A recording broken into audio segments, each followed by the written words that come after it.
जय हिंद साथियों, कैसे हैं आप सब? उम्मीद है सब आप लोग अच्छे होंगे, मस्त होंगे, स्वस्थ होंगे। तो जैसा कि आप लोगों ने सुना होगा और देखा होगा कि यूपी टेट का जो नोटिफिकेशन है वो आ गया है, जिसका बहुत दिनों से इंतज़ार था आप लोगों को। जो अभी शिक्षक नहीं बने हैं उनको भी, और जो शिक्षक बन चुके हैं उनको भी। क्योंकि सरकार की जो गाइडलाइंस थी कि 2 वर्ष में शिक्षकों को भी जो नहीं पास किए हैं पात्रता परीक्षा सीटेट या यूपी टेट पास करना अनिवार्य है, तो उनको भी इंतज़ार था। और जो बेरोज़गार हैं उनको तो इंतज़ार ही रहेगा। तो जैसा कि उसका नोटिफिकेशन आ गया है, आप लोगों ने देखा ही होगा। उसका जो फॉर्म फिल का डेट है वो 27 मार्च को दिया गया है।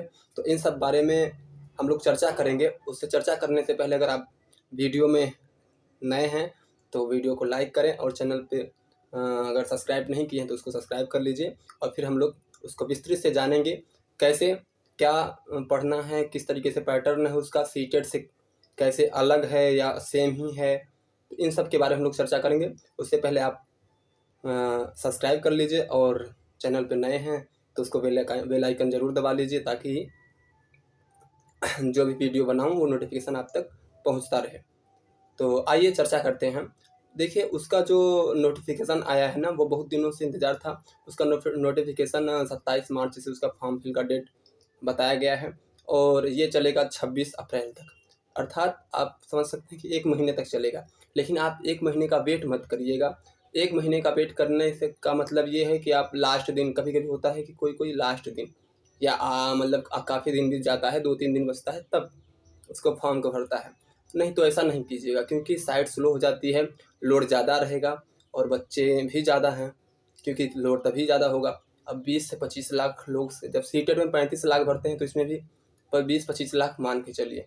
तो इसलिए आप लोग जल्दी से फॉर्म को भरिएगा। जैसे ही स्टार्ट हो जाएगा 2 दिन बाद स्टार्ट कर दीजिए, क्योंकि पहले OTR करना पड़ेगा और फिर उसका फॉर्म का स्टार्ट होगा, मतलब आगे का प्रोसेस होगा। तो आइए सिलेबस के बारे में थोड़ा चर्चा कर लेते हैं। सिलेबस उसका आप समझ सकते हैं कि सीटेट अगर पढ़े हैं तो उससे आपका थोड़ा सा अलग रहेगा। थोड़ा सा अलग कहने का मतलब क्या है कि उसका जो सीटेट का होता है वो समझ बेस पे होता है, लेकिन जो यूपी टेट है ना वो कंसेप्चुअल है। मतलब एक कंटेंट ऐसा आपका होना चाहिए कि जो आपको याद रहे, समझ बेस पे नहीं, याद रहे आपको। जैसे व्याकरण में आपको पूरा वो संधि समास, ये सब लिंग और ये रूप सब पूछेगा। ये सेम पैटर्न वही है, लेकिन पूछेगा कंसेप्चुअल, मतलब आपको याद रहना चाहिए। फैक्ट चीज़ें होनी चाहिए। लेकिन सीटेट में क्या होता है, समझ बेस पे रहता है। और बाकी इसमें क्या है कि आपको याद होना चाहिए। उसी तरीके से आपका पूरा उसमें एसएसटी में जिसका है एसएसटी, साइंस में जिसका साइंस, सबको उसमें क्या है पूरा इतिहास, भूगोल, सब कुछ, नागरिक शास्त्र सब पढ़ना पड़ेगा। इस तरीके से है उसका। और उसका जो पैटर्न है वही है जैसे सीटेट का है। 30 क्वेश्चन CDP का, 30 क्वेश्चन रहेगा आपका हिंदी का, 30 क्वेश्चन संस्कृत का, लैंग्वेज फर्स्ट सेकंड जो आप चॉइस करेंगे, और 60 क्वेश्चन का एसएसटी का, या साइंस आपका जो भी रहेगा विषय वो रहेगा। ठीक है, इस तरीके से उसका सिलेबस है। अब इसका चर्चा कर सकते हैं कि इसका क्या वो जो इंग्लिश में रहेगा कि हिंदी में रहेगा। तो लैंग्वेज हमेशा 2 ही रहती है, या तो इंग्लिश या तो हिंदी। तो आप जिस भाषा में चूज़ करना चाहेंगे वो चूज़ कर सकते हैं, उसमें कोई दिक्कत नहीं है आप लोगों को। बस फ़र्क इतना है कि आपको ध्यान देना पड़ेगा कौन सी भाषा आप चूज़ किए हैं। जिस भाषा में आप चूज़ करेंगे फिर उसी में आपको देना पड़ेगा पेपर, और बहुत नॉर्मली है। अगर आप उसको लोड मत लीजिएगा। अगर सीटेट पढ़े हैं तो मान के चलिए आपका 75% काम हो चुका है, और 25% आपको पढ़ना पड़ेगा। लेकिन जो 25% आप पढ़ेंगे ना, उसमें आपको थोड़ा सा अच्छे से पढ़ना पड़ेगा, क्योंकि ये सीटेट से थोड़ा सा अलग होता है। आप सिलेबस देखे होंगे तो समझ गए होंगे, और एक बार देख लीजिएगा उसका जो विज्ञप्ति है। नहीं तो बताइएगा, फिर मैं अपने टेलीग्राम पे या तो फिर कहीं पे आपके पास भेज दूंगा, अगर नहीं होगा तो।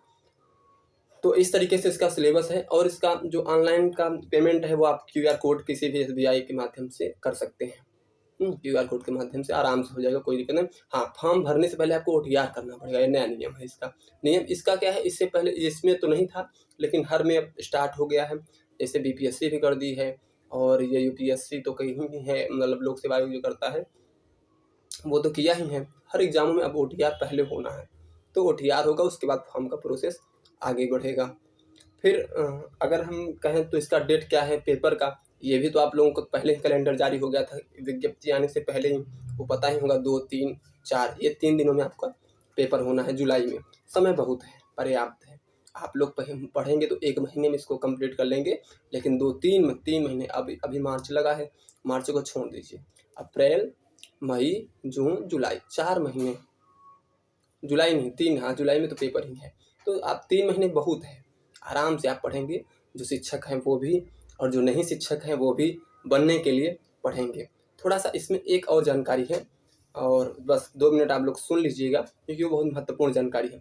ये बीएड वालों के लिए खुशखबरी टाइप में है, कि जैसे पहले प्राथमिक में बीएड वाले नहीं जा सकते थे, लेकिन इसमें एक लिखा गया है नोटिस में, आप पढ़ेंगे ना 6.8 वाले नंबर में आप जाएंगे वहाँ पे, तो तीसरे पॉइंट में लिखा है उसमें कि बीएड वाले भी अब उसमें प्राइमरी में शामिल हो सकते हैं। बस एक ब्रिज कोर्स करना पड़ेगा नियुक्ति के बाद, यानी अब नौकरी पा जाएंगे तब 6 महीने का ब्रिज कोर्स 2 साल में पूरा करना पड़ेगा।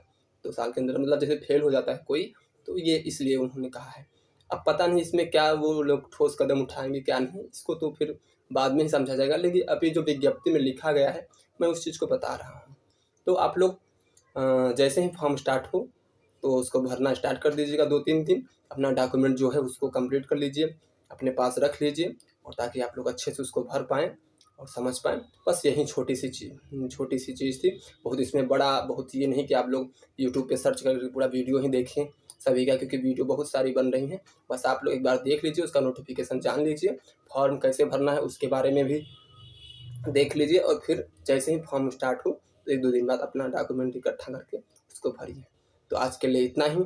हम कल मिलते हैं नए वीडियो में नए अपडेट के साथ। जय हिंद, जय भारत।